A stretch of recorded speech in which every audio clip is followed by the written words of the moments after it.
In general, spring allergies are caused by tree and grass pollen, but sometimes mold causes a problem in the spring as well.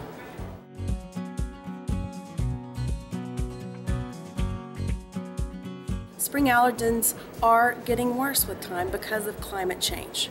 Seasons start earlier with higher temperatures so that the trees and grasses pollinate earlier, thus causing increased symptoms.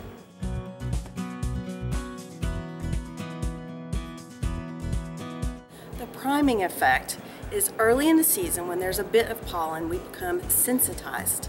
The body then makes a response, and it takes very little pollen to continue the response.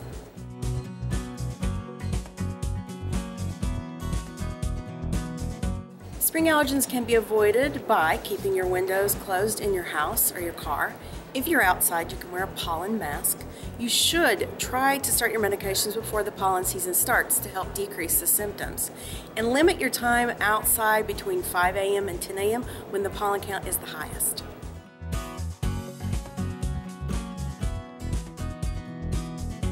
Over-the-counter medications are great for patients who have very mild symptoms, but if your symptoms aren't controlled with over-the-counter antihistamines, then you should seek the care of a board-certified allergist to help you control your symptoms. Seasonal allergies and asthma are nothing to sneeze at. Most patients don't think they're very serious, but they can impair your quality of life and your sleep. So see a board-certified allergist to treat your symptoms.